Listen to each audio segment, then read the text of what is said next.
Well, it's going to be a good conversation when we start off laughing at the beginning. So I am super excited to have my good friend Joelle Holland here joining us. I've known her and her husband Zach now for 5-6 years at least. I think It's so. been a while. Yeah. And you guys always make me laugh. I love the conversations, and I'm really excited because you have been selected for a pretty unique position that we'll get into in a little bit. But before we do, walk us through who you are, what you do, where Yeah. you're from. Yes. Okay. Well, Erin, thank you. When you DM'd me after this, I was like, this is sweet. I mean, like we talk shortly at like different meetings and stuff and say hi, but I think this is going to be really fun. So, yes, my name is Joelle Holland. Of course, I'm an optometrist. I live in just outside of Minneapolis, Minnesota, with my husband, who is also an optometrist. Yes, it was cliche, and we met in optometry school, but I was convinced I was never going to date an optometrist, or let alone marry one, because I didn't want all the debt. And here we are. But that's a fun story to tell one day too. So, so I live in Minneapolis. We have 3 children. I have a 5-year-old, a 3-year-old, and Jax is about to turn 1 in just a few weeks. Nice. I practice in Medina, Minnesota. So it's about 15 minutes outside of Minneapolis, with Dr. Gina Wesley, and she owns the practice. I've worked there since I got out of school, which I kind of feel like has always been everyone's like, you're never going to keep your first job. But I have, and I've loved it. And I've sprinkled other jobs within there. But now I am at her practice Wednesday, Thursday, Friday.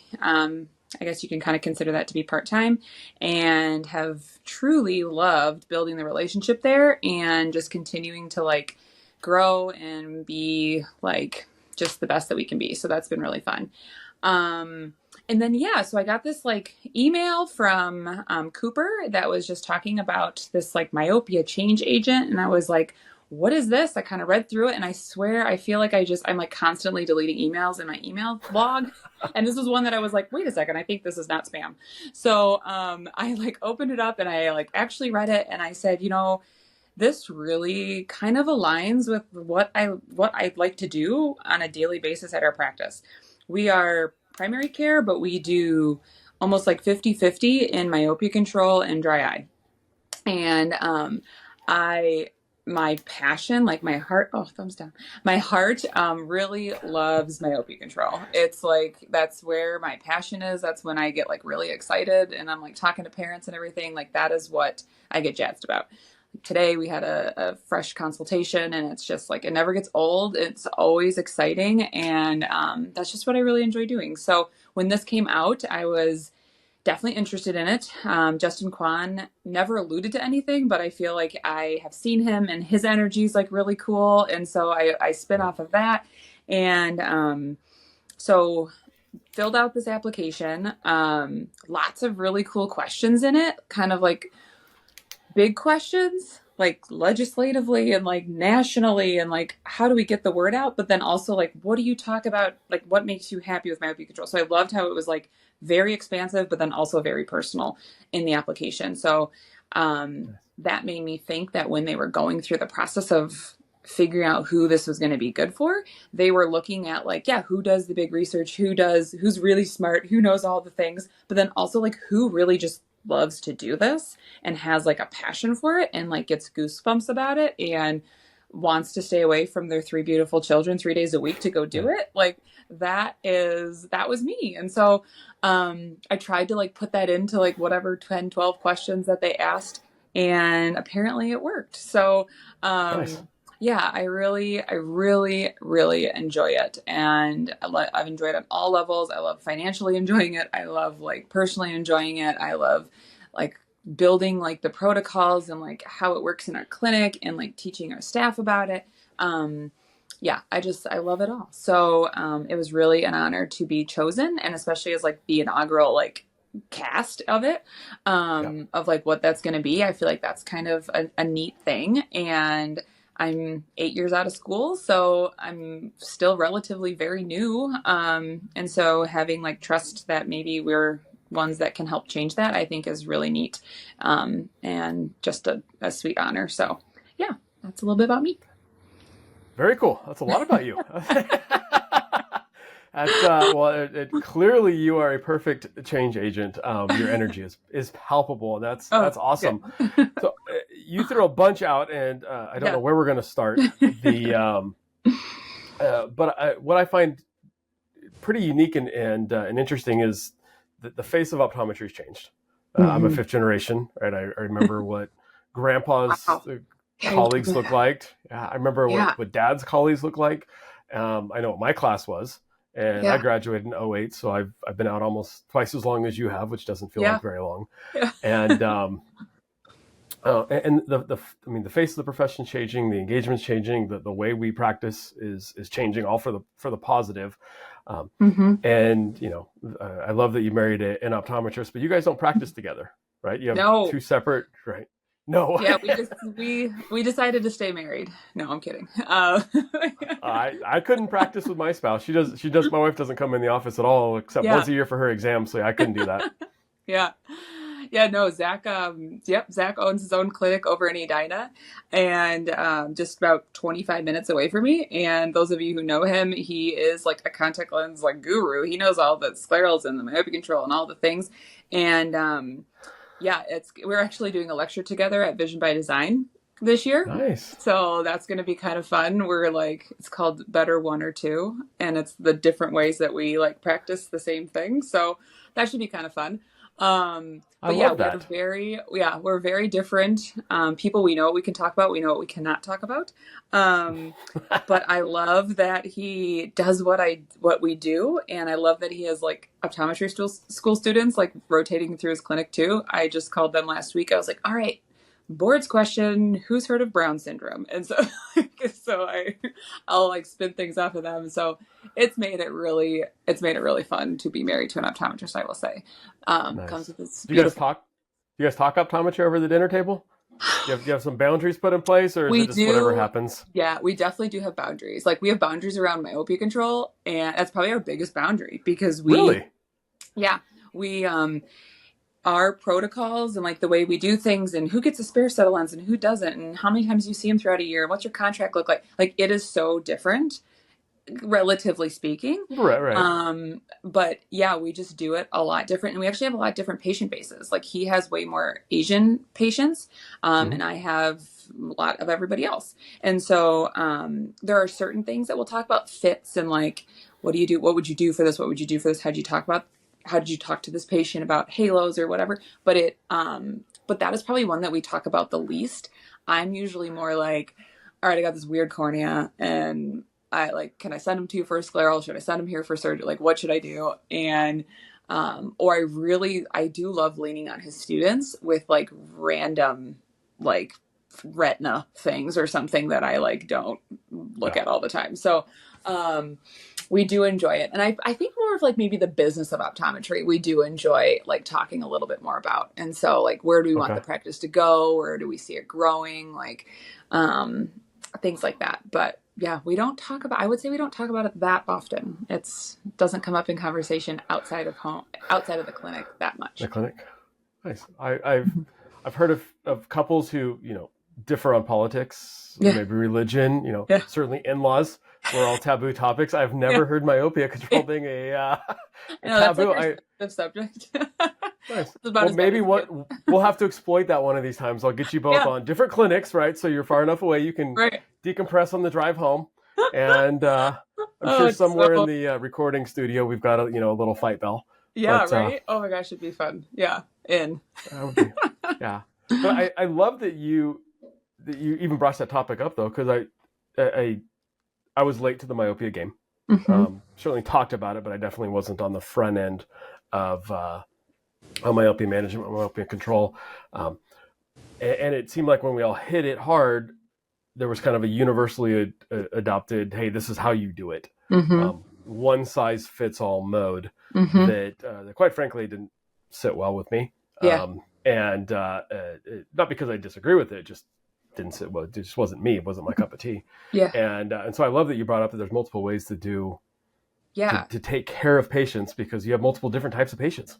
Exactly. And if anybody, and I know you know, but if anybody knows Gene Wesley, it's usually not like cookie cutter for her and No. for me. And so kind of more on like the forefront of like trying to do things a little bit more personalized and unique and efficient Mm-hmm. and not getting our heads so dug in the sand with like every little like research, this article said this, so we can't do that, and like, and then the exam is like 30 hours long and you're like, I've only seen one patient. So being in that private practice setting, it's made it so that we have to like continuously talk with one another about like what's the best way to do this, what's the most profitable way, what's the most efficient way, but what's the way that it's communicated the best to the patient and gives them like the best out of this world like experience that they want to come see me and not Zach. So because he literally is down the street, and I Nice. charge more than he does, and so like why would people want to come see me? And it's really a fun conversation to have with patients, especially when they're like, but there's like another Dr. Holland that's down the street that like does it for this much, and I'm like, well, I'm better, so you can stay here. Yeah. But And so he doesn't take out the trash on time, and certainly right. doesn't put his plate in the dishwasher. Yeah. Right. So Yeah. why would you want to go get your leg fit by him? So no.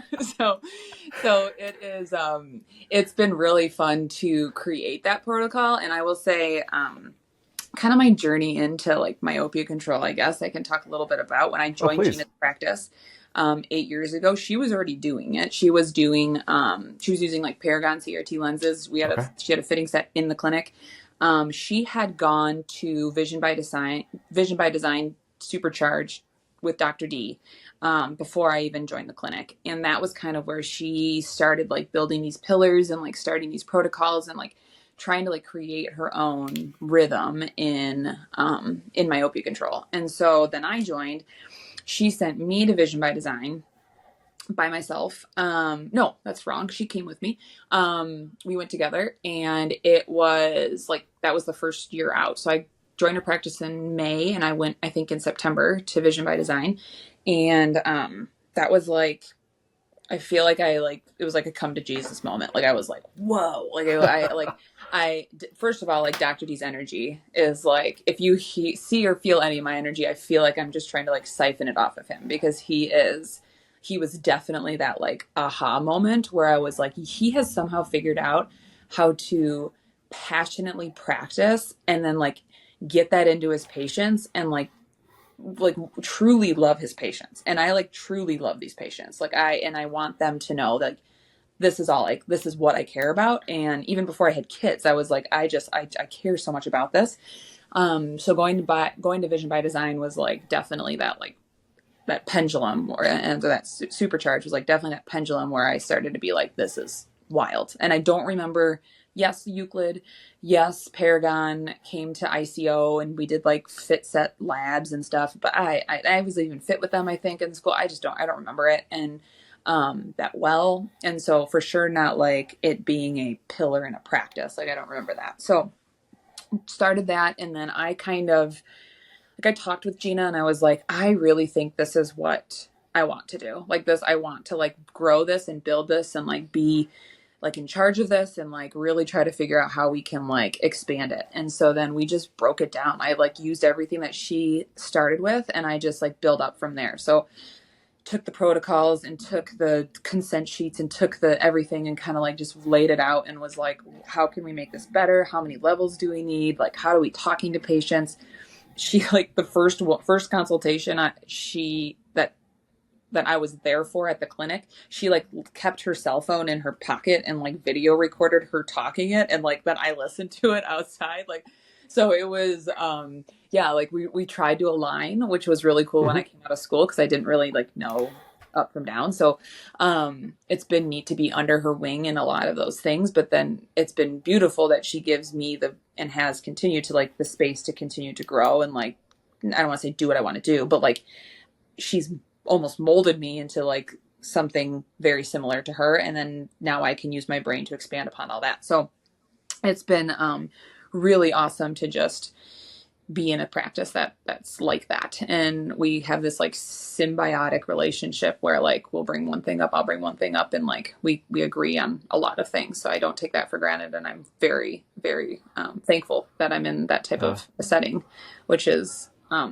don't think very common in a lot of practice settings. So No, I don't, and I know Gina well, and kudos to her. I don't Yeah. think it's a surprise to anybody, but to take the time to allow you to spread your wings, but to put you in situations to where you can learn to trust each other, Yeah. right? And it's that mutual trust that builds up, because I doubt she was giving you that much freedom day one Yeah. or No. week one, No. And right? then she It's shouldn't have. Yeah. Like it was, yeah, and somehow she just beautifully did it to where I didn't feel like I was like overbear, like there someone's telling me everything to do, and but then it was like the freedom to do it. And now with like our patient bases, like how we do it in our clinic, like I see my own patients, and like I see mm-hmm. them all the way through, and they're always scheduled with me, and we rarely crisscross or anything like that. Okay, But we tend to stick with our own patients all the time.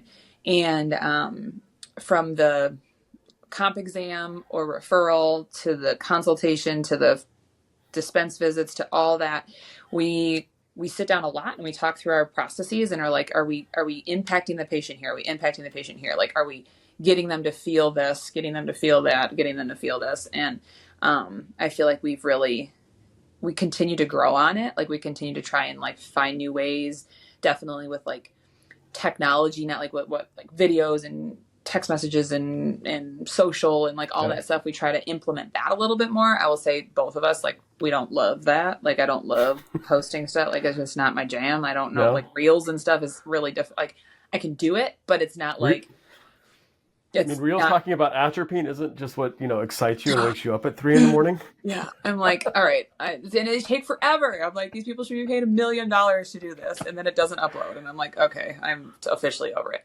But yeah, so that it's just been I love seeing the parents like light up in like confusion with like what are you even talking about, and I love um getting the kids, like I literally was on the phone call like on my cell on the way home from the consultation that left today, and the mom wanted to ask me some more questions because the kid's a little has some anxiety and has a little bit of autism, and she's just like concerned that he's not gonna be able to do this. And it was like that personal conversation that I was like, I would not be having this about like glaucoma or something like on my drive home, nor would I want to be having it. But like Yeah, this conversation is like, this was everything. So hopefully being able to take that passion into this like change agent role.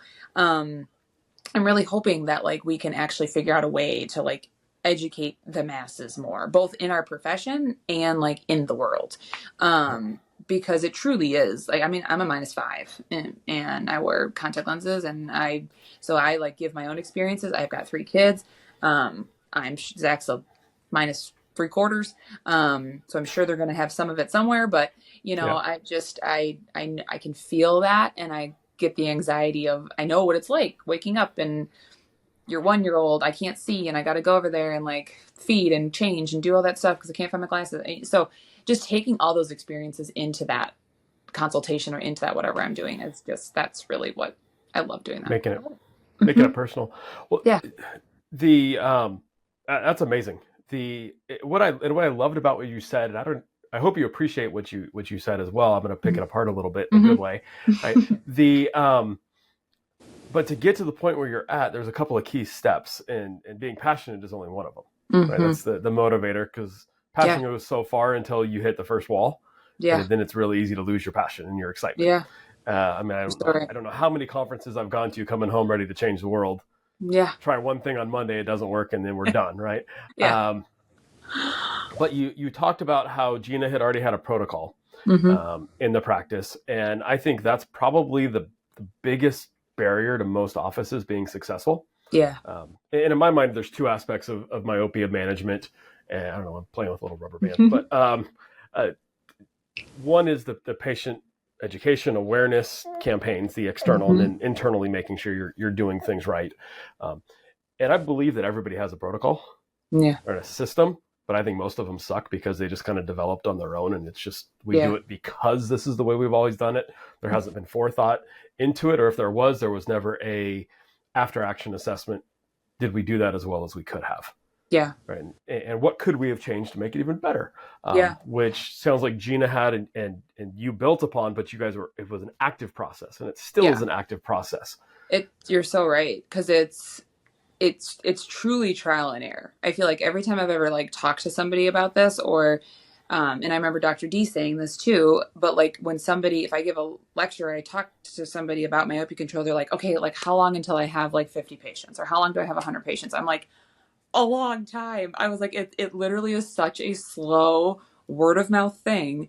And then every protocol, every series that you do from the time they do their consultation to the time they're in their like annual renewal, like you're learning more and more. Oh, Yeah. like they didn't bring that form back, so I got to figure out a different way to get them to that form. Or they didn't sign this, or he's having problems like taking it in and out here. Like should we move them from this station to this station because he just dropped it down the sink? That has so like literally every step of it, you have to be so adaptable with myself, with like how I'm talking to the patient, with the staff that's like helping Yeah. you too. So it is such a webbed like process to go through.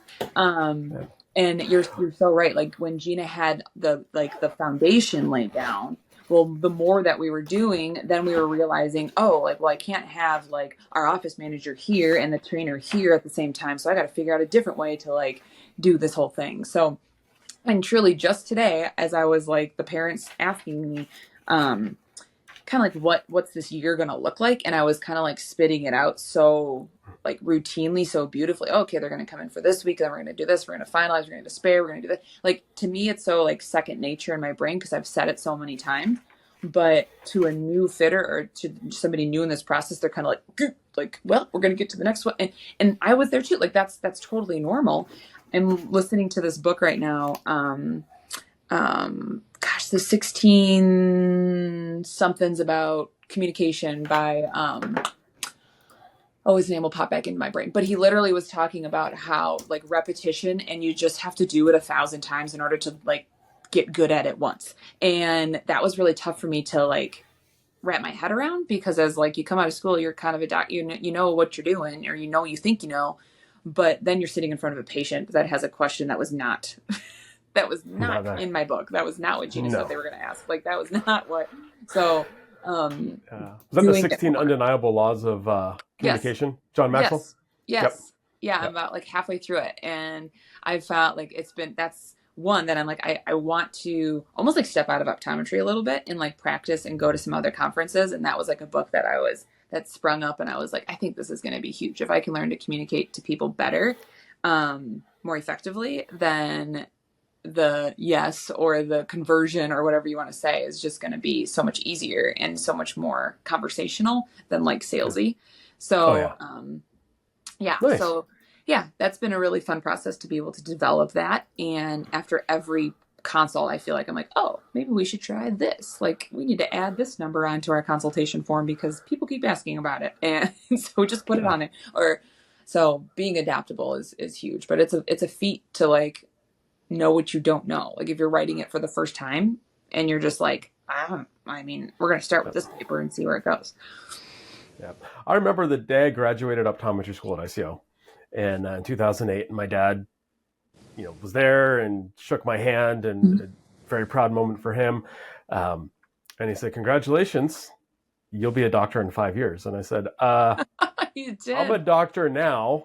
And he laughed and he said, "We'll talk in 5 years." Yeah. And 5 years came around, and I look back at my old chart notes and I go, "What was I thinking?" Yeah. Right? And I went to him and I said, "You were right." And he laughed and he says, "You didn't appreciate it at the time, but there's an art and a science of Yeah. medicine, and you knew the science, but you were a pretty crappy artist because you Yeah. didn't have the practice." And I think that applies to every aspect. You could be, 20 years out of school if you're just getting into myopia management or dry eye or whatever.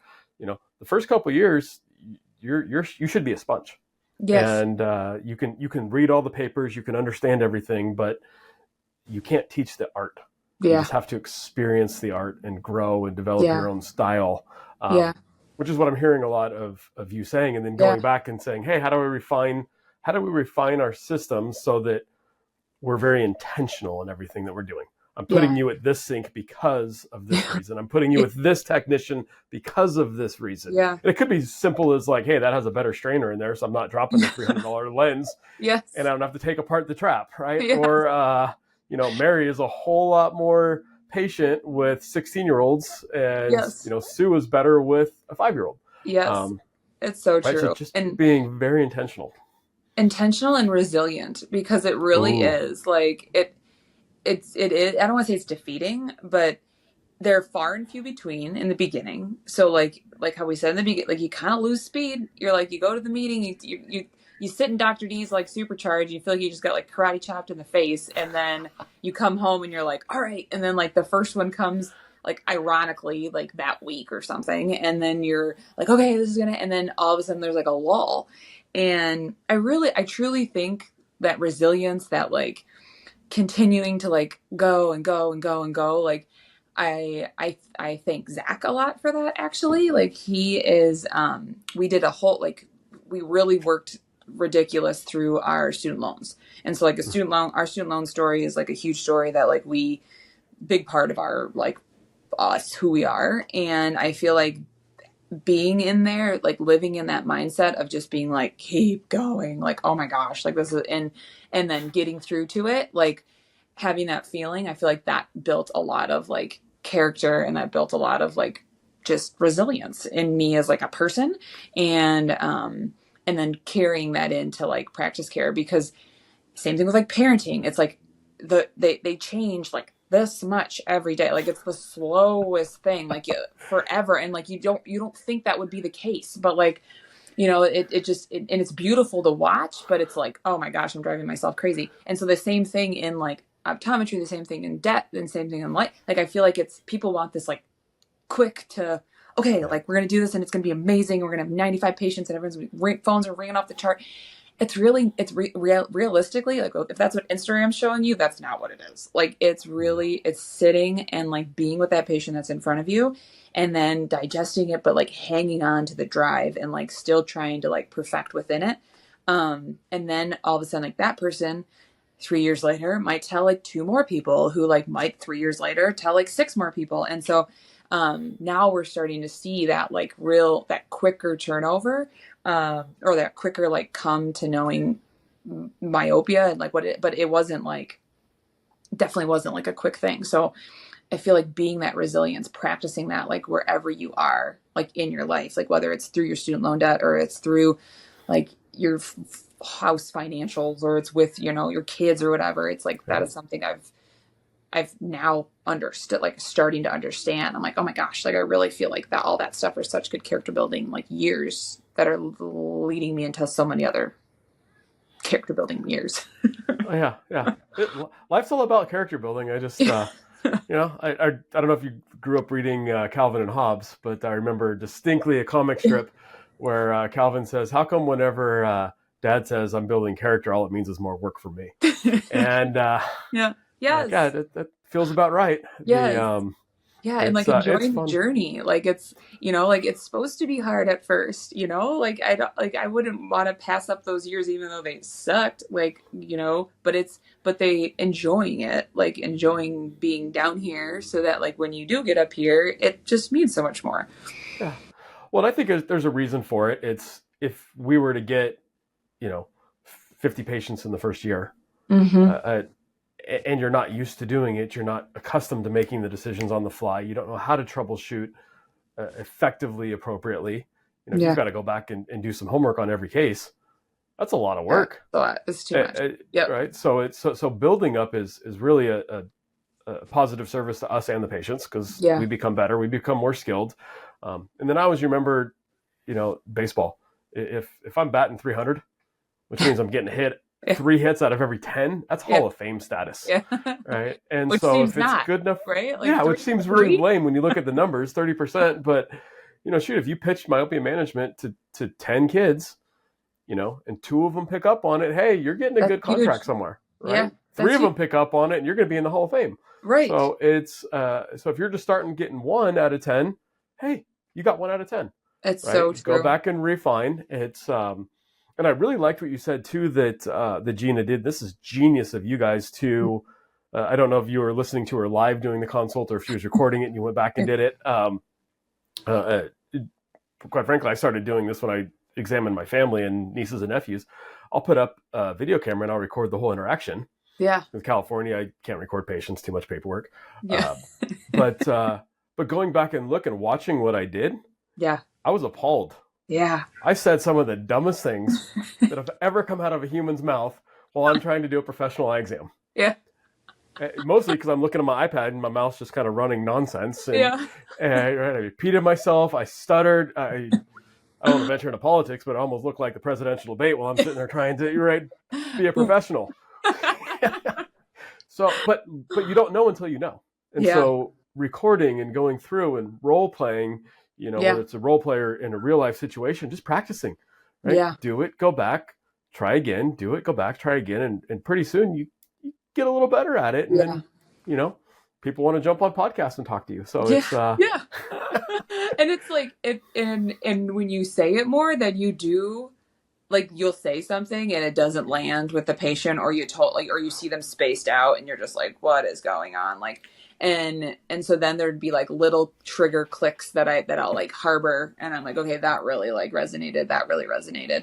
And like literally going back like in your shower or something, and like you're literally just talking through like what this is, because it is a lot of talking. They're not going to ask you that many questions because they don't really know what to ask, so you're just trying to yeah, like educate, not like overload, yeah. and then get them to convert into this really sweet thing. So yeah, I don't even think, well, no, I guess she could have called me and I could have been like on the phone. I was like, I don't, it might have been before you could even like live stream anything.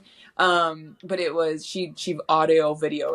I swear I probably have it on I bet it's saved in my iPad somewhere. Like, I don't know if I ever deleted those things, but it was like, Yeah. she just audio recorded it into her pocket and then did it once. And then I listened to it, and then I kind of ran from it from there. So yeah, it was, I feel like I don't know, like if a new doctor comes into a practice, and maybe some people would be like, oh, I don't want to do it just like you. But I was like, but she knows what she's doing. And I like really, I was like, I do want to do it just like her. So, and now we don't do it like each other, but we do it very similarly. Like we Yeah. do like, I mean, we align with almost everything that we do. So, Yeah. um, yeah, that Which was is a really, important. Which is important in a lot of ways in the practice. And I'm trying to think. I'm not a painter, but if I was going to go learn from one of the greats, Leonardo, mm-hmm. uh, I would start learning his style. I would start Yeah, learning from it. My ultimate style wouldn't be that, I'm sure, yeah, but you have to follow a prescription until you get to where you can start adding your own flair into it, yeah, because there's just some rules that are hard to define but are really easy to mimic.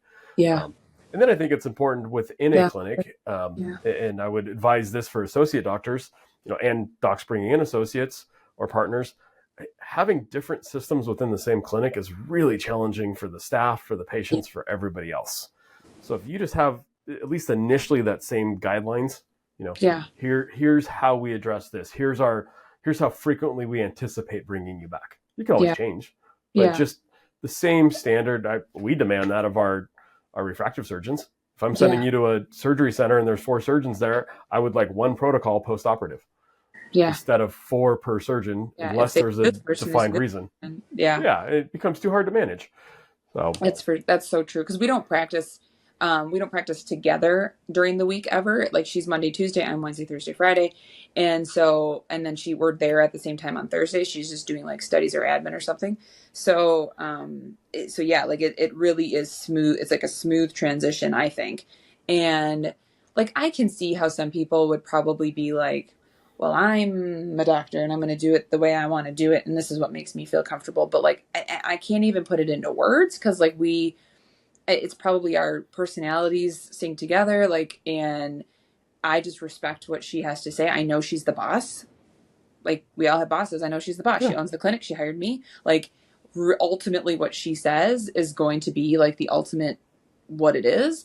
And I'm cool with that. Like, I love being under the wing of like having someone like make the big, big, big ideas, and then me be able to like filter in there. yeah, Um, or the big ultimate decisions or the big financial things or whatever. And I'm always like, can we get an LLT yet? And she's like, maybe not right now. So like, so yeah, I'll always like speak into that, and I'll, find articles and do that. And so it has been really fun. And I'm not, not underplaying how like humbled I am, or like how lucky that I am that I work in that type of setting, because I know that's not the case, especially maybe some of the bigger, like ophthalmology, optometry practices or something. Like, they don't get that freedom. And that's just something that I truly enjoy doing and have loved yeah. doing. Well, don't downplay the work you've done to Yeah. earn that trust. Yeah. I think that's Yeah. incredibly important as well. Yeah. And I do think having guidelines like that, having a parameters, right, is Hmm. freeing, Yeah. um, Yeah. because then you know where you're at. Just like rules for your kids. Yes. It's so much easier when they know the rules than if they don't. Yeah. Um, And they crave that. and Like it's like they they're crave that. They pushing need the that. boundaries to see where they're at, Yeah. and Well, once they're in there. we all need to Hmm. know where our boundaries are and what our rules are. A sports analogy, if we're playing football and we're a passing team, Hmm. but I've got a front, an offensive lineman that wants to block every play like a running team, we're Yeah. not going to do very well. No. Right? Everybody No. has to be doing it. Sounds Yeah. super simple when you put it Yeah. into sports, Yeah. but when you put it into practice, we want to take the easy way out and say, Yeah. well, I'm not going to tell a doctor what to do, which, and I'll get hate mail for this, but to me, that's a cop out, right? I'm Yeah. not going to tell a doctor what to do means I don't want to be a leader and implement strategy. Yeah. Yeah. Because You can just have yeah. everybody on board. Yes. And I think one of my patients literally just told me this analogy. They were like, your kids, they crave that leadership. And she's like, hang with me. She's like, kids, especially little ones, my daughter's gonna be going to kindergarten. She's like, they're like dogs. They literally can like sniff out weakness, especially in adults. Mm-hmm. And they can see an adult that's like, I know I can rap. And my daughter is definitely the one that knows how to do that. And so when we were searching and interviewing different like elementary schools, I met this kindergarten teacher and I was like, oh my gosh. I was like, I don't care how far away we got to go.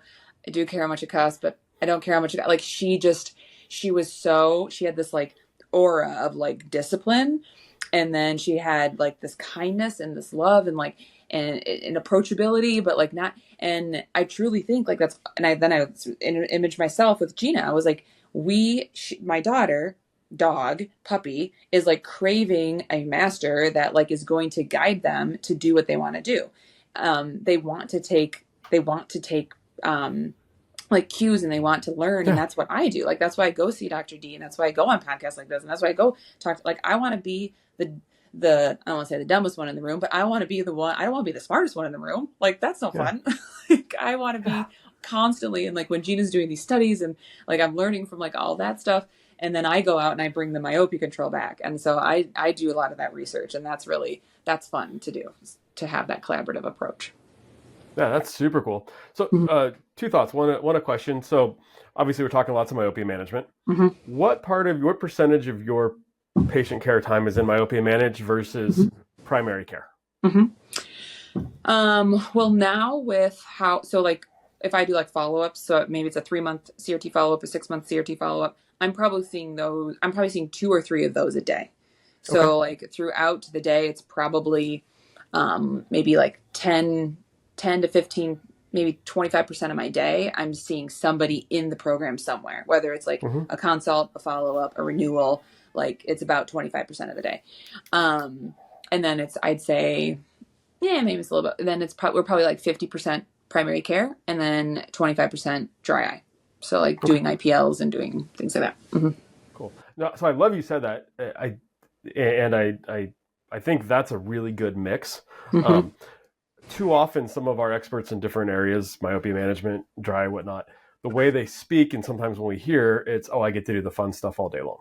Yeah. Yeah. Not that primary care and Yeah. med VSP exams aren't fun, Yeah. but they're not. Right. Yeah. So it's I wouldn't know. We don't take VSP anymore. well, okay, bragger. But yeah, for the rest of us lowly people, right?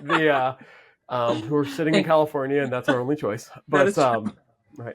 But it's I think sometimes we go, well, an associate coming in, I want to be an expert in binocular vision or myopia management or whatever the case may be. Yeah. I don't want to do all the primary care. Well, the primary care is what feeds Yeah. the rest, right? Yes. That's your Costco rotisserie chicken in the back. So you Yes. go and buy that and buy everything else. So I asked that to make the point. I was really hopeful your answer was what it was, because still the majority of your time is spent in primary care It's that so then true. feeds Yes. the rest. And that's important. I think if you get too much out of primary care, unless you've got Yeah. a really good referral base Yeah. externally, your practice starts to die slowly on the vine Exactly. because you can't feed it. The Myopia Collective. Cooper Vision and the AOA have partnered in a groundbreaking initiative to change the way optometrists in the U.S. treat children with myopia. The purpose of the Myopia Collective is to rally the profession of optometry and its allies to interrupt the status quo and elevate the new standard of care for children with myopia. Every individual is encouraged to become a member of the collective. By joining, you commit to taking action to help slow the progression of myopia in children. You'll receive updates and information about the collective and its work in the fight against myopia, gain access to educational opportunities and resources offered by the collective, and hear from change agents, the ambassador optometrists selected to serve as advocates for community and policy change that facilitates the mission of the collective. Scan the QR code or click on the link in the show notes to join the collective today. Hey there, eye care professionals. Are you ready to elevate your patient's visual performance to the next level? Introducing Vision Edge Pro, the ultimate visual performance supplement. Vision Edge Pro is packed with mesozeaxanthin, lutein, and zeaxanthin in a precise 10-10-2 ratio. This powerful blend has been clinically shown to increase macular pigment density, enhancing key aspects of visual performance like contrast sensitivity and vision and glare. But that's not all. Vision Edge Pro also includes 300 milligrams of DHA and EPA, meeting the daily requirements for omega-3s as recognized by leading health organizations. This means your patients get comprehensive eye health support in one easy supplement. Whether they're driving at night, working on screens, or enjoying the great outdoors, Vision Edge Pro helps them see clearer and live better. So why wait? Recommend Vision Edge Pro to your patients today and help them achieve their best vision ever. Contact your local MacuHealth representative for more information and to be sure to use code PODCAST2024. That's PODCAST 2024 at checkout on MacuHealth.com for special discounts. Vision Edge Pro, where clearer vision meets enhanced performance.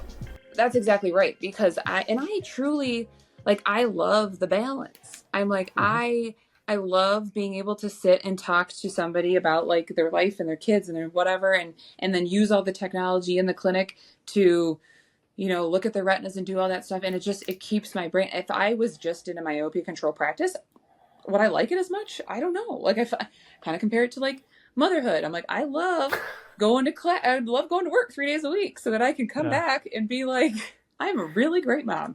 If I was home all the time, like, it would be a little more challenging. So I really do. I love being in the mix of everything, and then having the opportunity to like talk to primary care patients about myopia control. The posters all over the place. They're always asking stuff.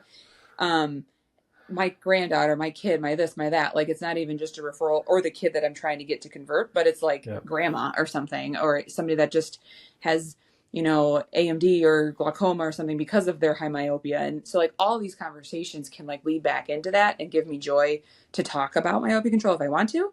But I really, I'm still at 50%. I still have like a hole here or there in my schedule.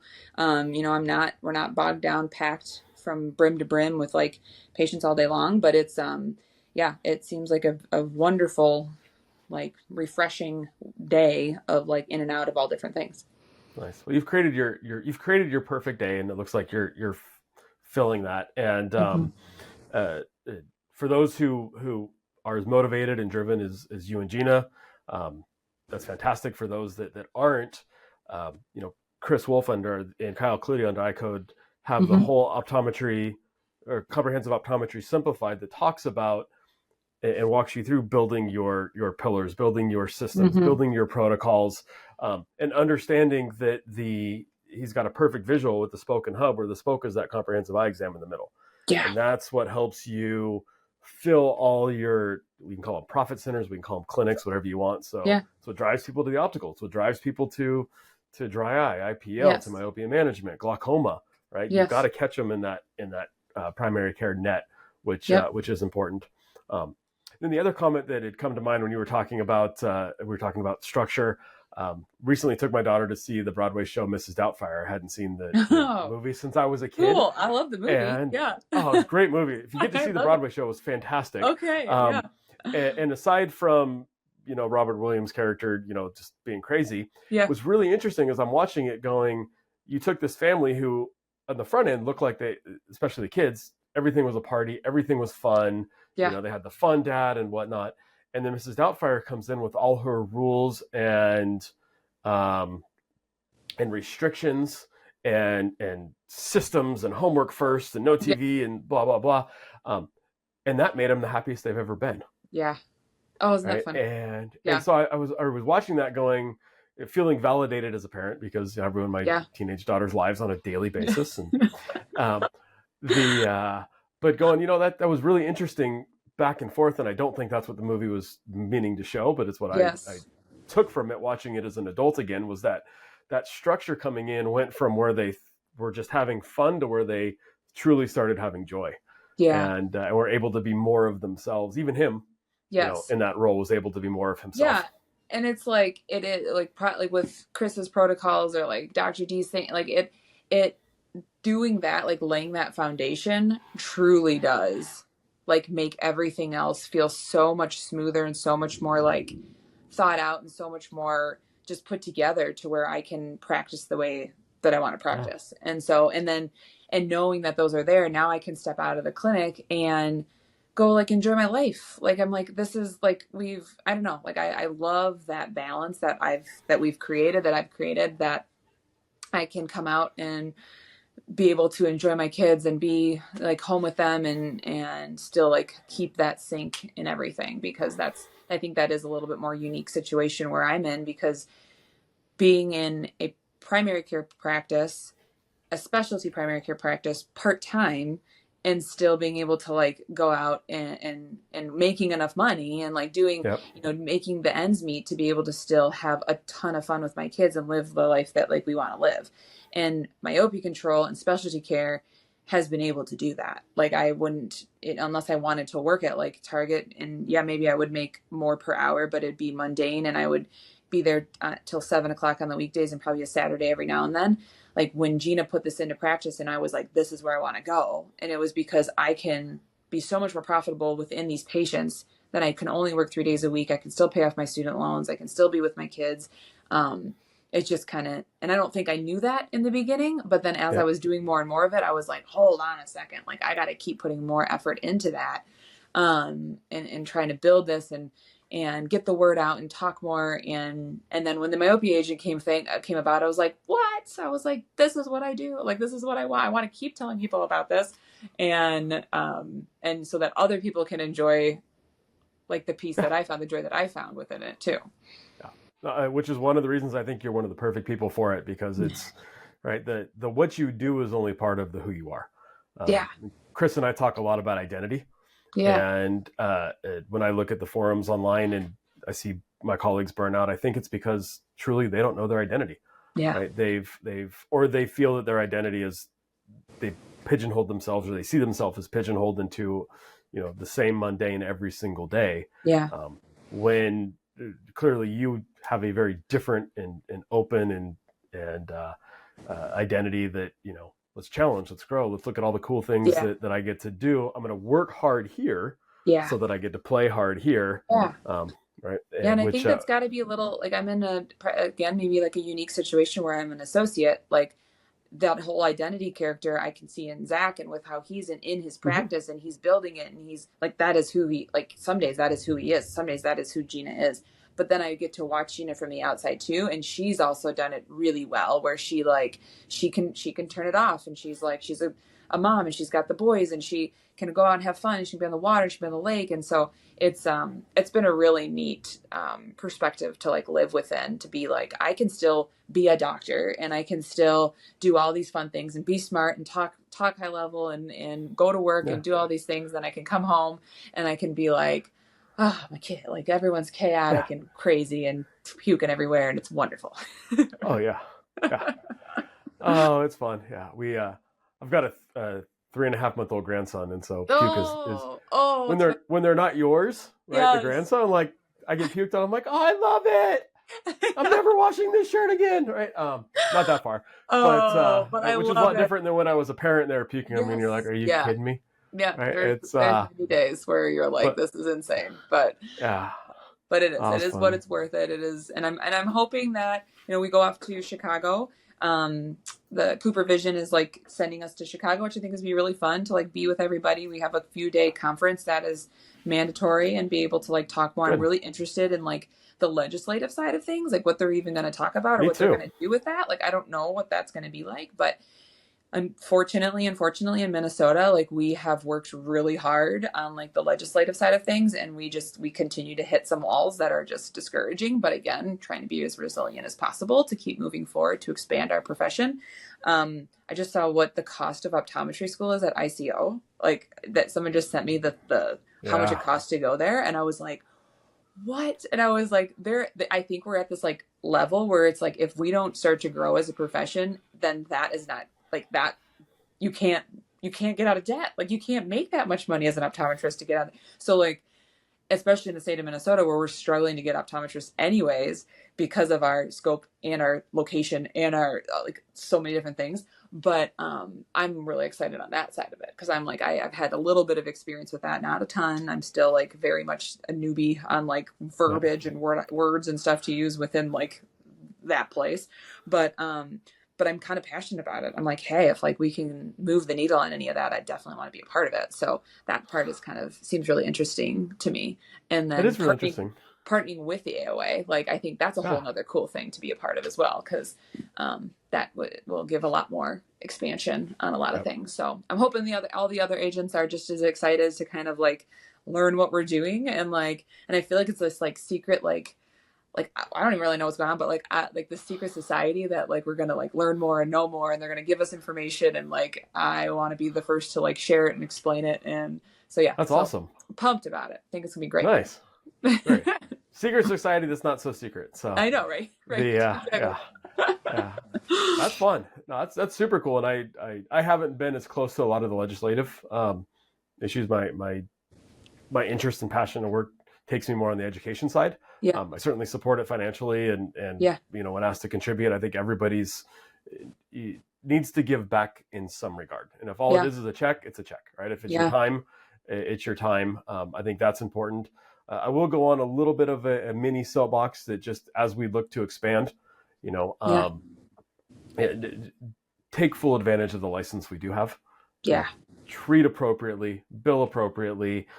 We can talk about that on Chris has done other podcasts on it, but it just, if we're looking for more but we're not doing what we're able to do now, why on earth would anybody give us more? Yeah. Right. So I think it's important that we continually to practice at the highest level, not just for our patient's sake, which is the most important, but also somebody pushed hard so that you and I can do what we get to do now.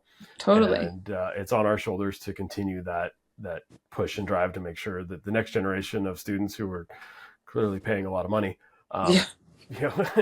get to do what they can do, because we all can do it. It's so frustrating. Yes. Hearing no. Yes. And Well, and it's like building the relationships, even with like ophthalmology in our area. Like I've never had a bad experience with ophthalmology, and maybe it's our generation, and maybe it's the ones that I've like met with, but they like love learning about myopia control. They love like I've invited them, and it seems like it would be hard to go like ask them, but it's really not. I'm like, you want to go to a dinner and we'll talk to you about this, and like this is what we do, and they're like, okay, like great. And so we did a really cool like event with Euclid at Topgolf, and I invited like our anterior seg specialist over. Nice. And it was really fun, and he was like, I have no idea what any of this is, and I was like, I'm so happy that you don't, because I'm going to tell you all about it.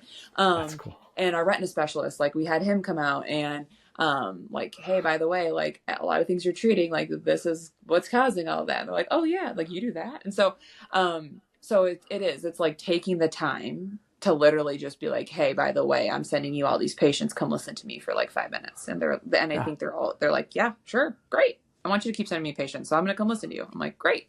So that's awesome. Yeah, so that's just a different aspect of like continuing to advocate about it. So yeah, well, I think the advocation is your perfect representation, and those I know who the other change agents that I know as friends, very similar, right? It's not a marketing initiative that gets turned on.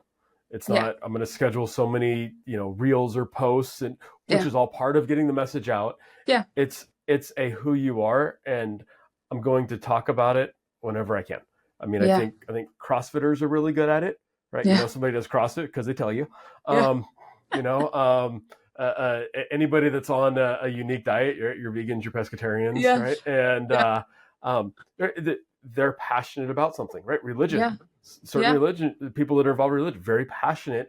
And it's Yeah. not a push. It's just I want Yeah. to share something really cool that I have, and I Yes. want you to have it. And I think that's the the the point we haven't gotten to yet in Yeah. optometry, when it's and appreciating that it's not just this blanket, oh my god, you're a Yeah. kid, I'm going to put you in myopia management. No, right? Yes. Hey, right, should there be an issue and should there be something that we're concerned about, like, hey, we can do something about it, and it's a lot of fun. Yeah. And Yeah, because there's so many like commodities linked to optometry, like yeah, glasses and contacts and stuff. So like it's like figuring out that communication piece that like makes that person feel like you are there to help them and love uh-huh. them and just share with them what these options are. And yes, they come at a price, but I am, as a patient, way more willing to pay that price to know that someone's taking care of me at like that level. Like Yeah, if, or someone's taking care of my kid that cares about them that much at that level. I just, of course. one random little story, we have a kid that like has been struggling to wear his lenses, and his mom's just like, he just forgets, he doesn't want to do it, he's like, it's constantly a struggle, he's 13, he's like, he was fine for like 3 years, and then all of a sudden now he's 13, so he's just like, nah, I don't want to do anything. He's So he 13. comes into the clinic, and I'm like talking to him a little bit about it, and he's like, yeah, I don't know. I'm like, okay. So then I talked to his mom previous at her eye exam, and I was like, okay, what does he like? Like, what does he do? What does he like? What's his thing? And he's like, baseball. I'm like, okay. I was like, is he a Twins fan? And she's like, no, a Braves fan. I was like, okay. So then I like literally I go on. I'm like, when do the Braves play the Twins? And I'm like, okay, so it's this weekend in August. And so he comes in for his follow up, and he's like, oh, no, I'm not doing anything. I'm like, all right. I was like, okay, if you promise to wear these lenses, his dad this time, his mom was in the first one, but his dad's in here. And dad didn't know about this, but I was like, if you promise to wear these lenses every single night until I see you next, I was like, you will have tickets to the Braves Twins game. We will buy them in here at the next visit. We will do it. And he was like, I thought he was going to like crap his pants. Like he was like so excited. Like he was literally like, I had not seen him smile in like a year. And his dad, I think, was even like, I don't think I've seen him smile in like a year. Like he was like, literally, he was like, okay, okay, okay, okay. And like, and then I saw like a couple of his siblings and like somebody else for another exam. And she was like, he's literally wearing them like every That's night. awesome. Like every night. And so, so I'm going to see him in just a few weeks, and we'll see if he keeps wearing them. But like, but things That's like so that, cool. yeah, like Yeah. things like that. I was like, that's why we charge what I charge. Like, what's $100 ticket to go to a game when I charge what I charge? And like, it's no skin off my back. This kid's going to be impacted for the rest of his life. Think that I'm like the coolest thing. Tells his friends, tells his family, and then Oh I yeah. get to go home with like the warm and fuzzies of being like, I'm helping him. That's so cool. Like he's got this cool thing to go to. So, and that's all Dr. D. I mean, that was all like that type of stuff, that joy. And yes, I'm absorbing it and like feeding off and making it my own thing. Of But like, course. that's what makes it so much fun when you get to like fall into circumstances like that. Cause not every kid gets that, but like this just so happened to walk me into that situation. And I was like, let's do it. And so, yeah, that's the joy that I get out of this whole thing. That's cool. I love Yeah. that. I love that. It's Yeah. that summarizes everything that we were talking about right there. Yeah. Yeah, we're gonna end on that. That was Okay. absolutely wonderful. Awesome. I love that story. That's gonna make me feel good all the rest of this weekend. Thank you. Good. Yeah, it's those connections, right? Yeah. It's why we went into this. If we love medicine, and if we didn't Yeah. care about the connections, I mean, we'd all be ER doctors where I can, you're a number Yes. and I pull you in and push you out, right? Yes. It's the connections that we value and I think define who we are. Right. So I love that. agree, Aaron. Awesome. Well, Joelle, I know that you've got kiddos at home. I really appreciate you making time to jump on. Congrats again. I'm super excited for you and the other 49 change agents who were selected. I cannot wait to follow your guys' journey. I can't wait to learn from you all. I've got a whole sheet of notes here that I've just been taking from our conversation. Yeah. So it's that's the coolest part of community within optometry, right? Yeah. And whether we're part of vision source groups or just vision by design we're meeting on, like I think that the in-person, the engagement that we have with each other, just helping each other and sharing cool ideas is Right. It's beautiful. I love it. Yeah, that's what I keep searching for. So I appreciate you ask me to be on. I think that it's awesome, like all the people that you're having on and all different realms of everything. And so I appreciate, I'm humbled. I thank you so much. Oh, well, thank you. And look forward to seeing you hopefully soon sometime and hearing all about your adventures with in Chicago and everything else. Will do. Awesome. Thanks. Thank you.